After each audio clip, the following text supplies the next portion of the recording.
The myth of the self made woman, why individual success is not enough. Good evening, everyone. Thank you for joining me today for what I hope will be a conversation that challenges everything you thought you knew about entrepreneurship, success, and the future of business leadership.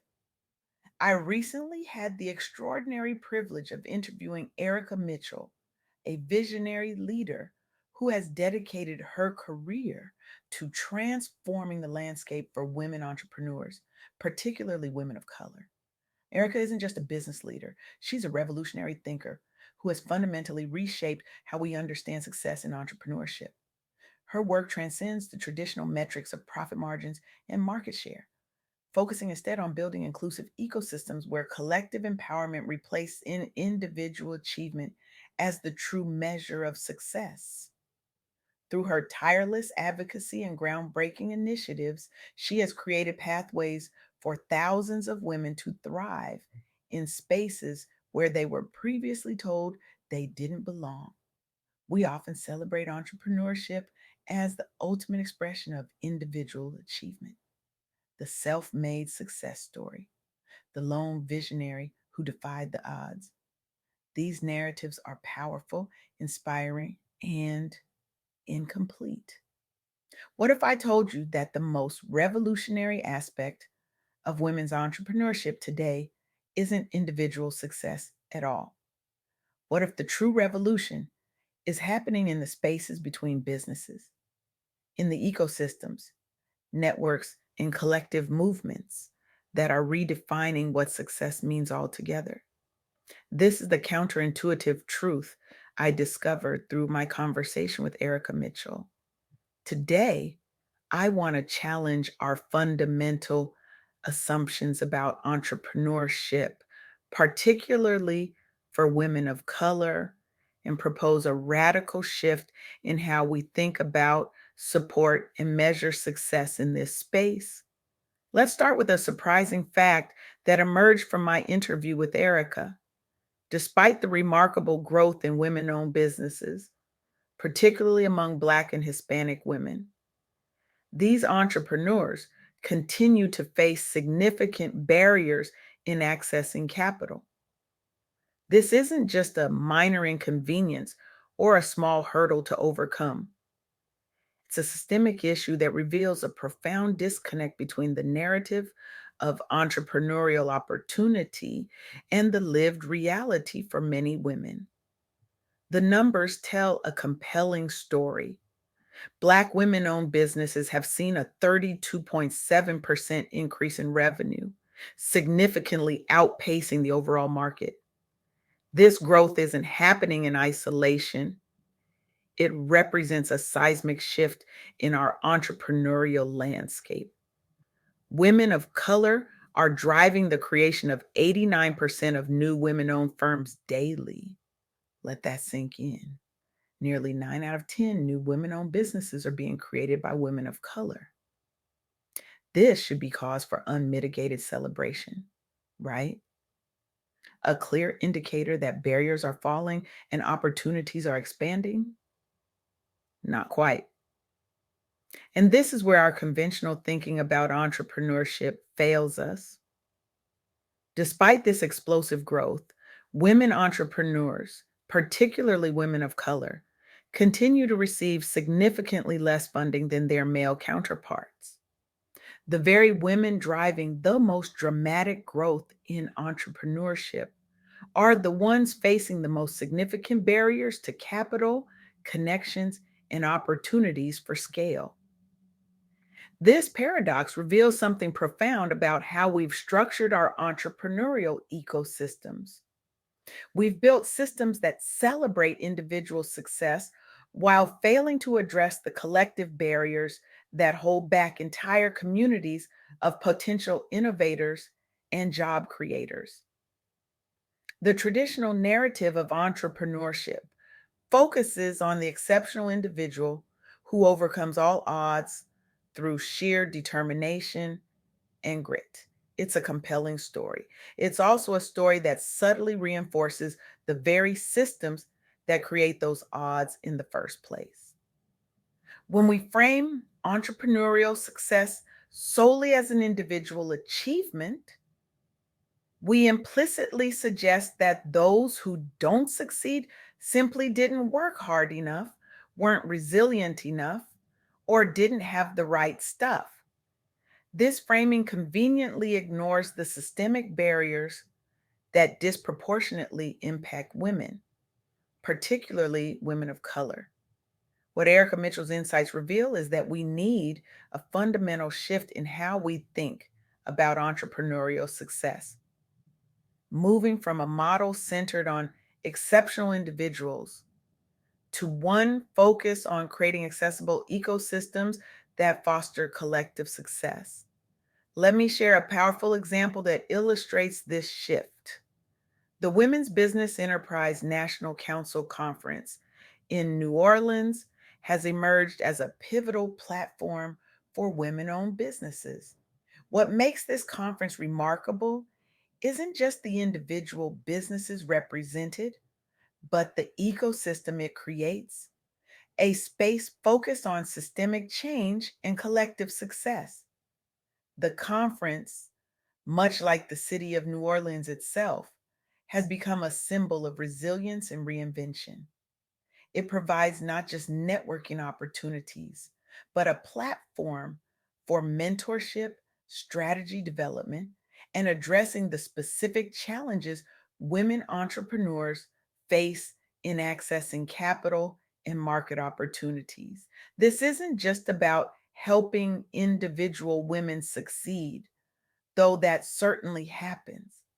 It's about fostering an ecosystem that supports the next generation of women entrepreneurs, particularly women of color. It's about creating the conditions for collective success rather than exceptional individual achievement. Another powerful example comes from Gray's Upgrade Her initiative. This global banking platform launched an initiative specifically designed to empower women entrepreneurs through equity free grants. The program expanded globally in 2025, attracting nearly 2,000 applications from women led businesses across multiple continents. What makes this initiative particularly powerful is its recognition of the specific barriers women entrepreneurs face in accessing financial resources and scaling their businesses globally.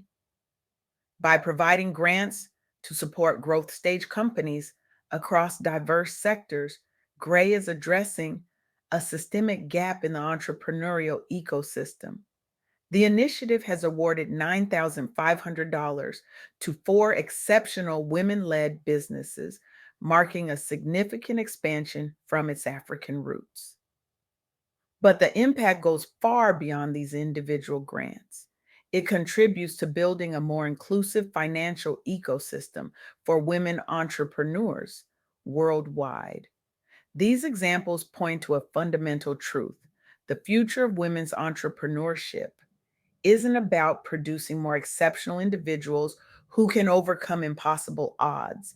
It's about dismantling those odds altogether. It's about creating ecosystems where success becomes the norm, not the exception. This shift requires us to rethink how we measure success.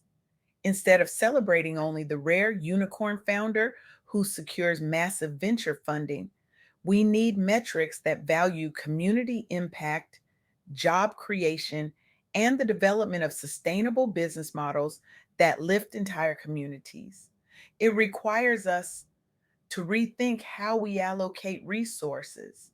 Instead of directing the vast majority of investment capital to a narrow slice of entrepreneurs who fit a particular profile, we need funding mechanisms that recognize and value diverse approaches to business building.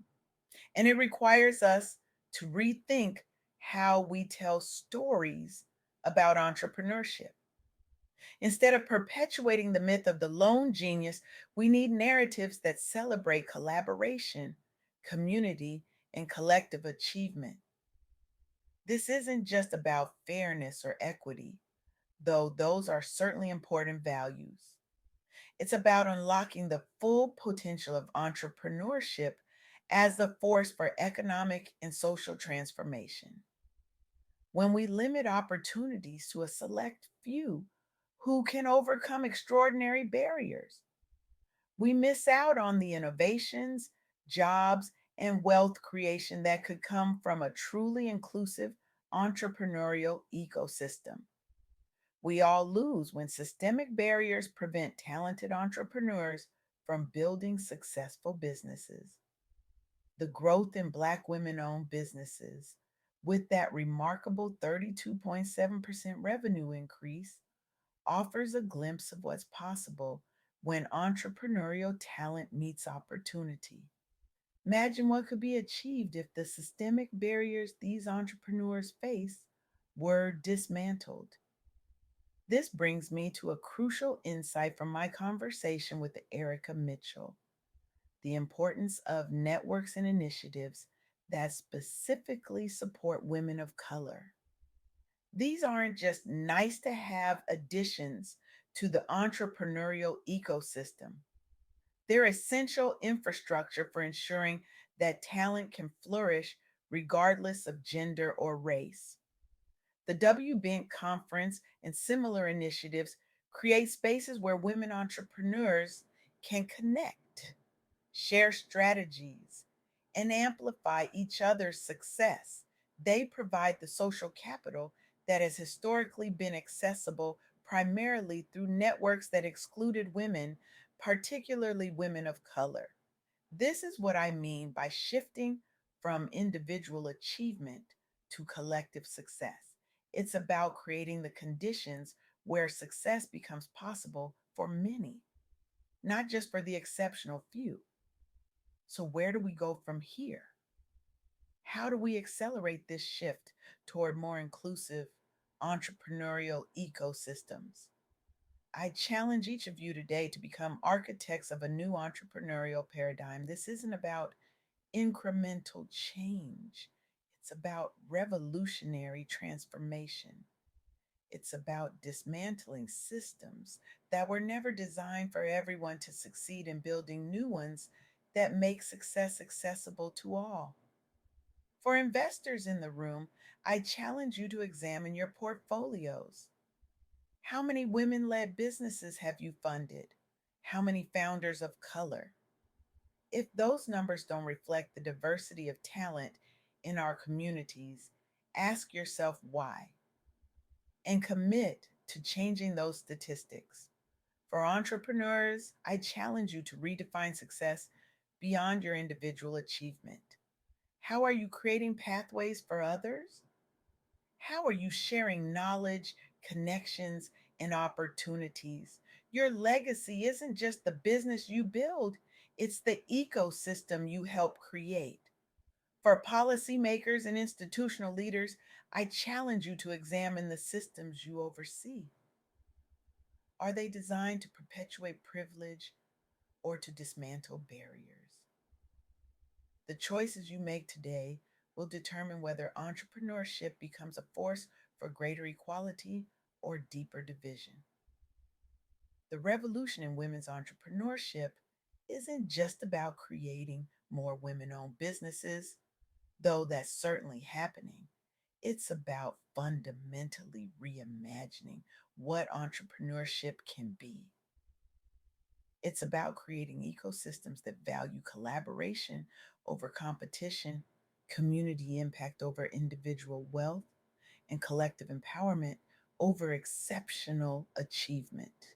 This is the future of entrepreneurship, not just for women of color, but for all of us. It's a future where success isn't exceptional, but expected, where barriers are dismantled rather than overcome, where we measure our progress not by the height of our highest achievers, but by the breadth of opportunity available to all. The time for incremental change has passed. The moment calls for nothing less than a complete reimagining of what entrepreneurship can and should be. Will you join us in creating that future? The revolution isn't waiting, and neither should we. Thank you.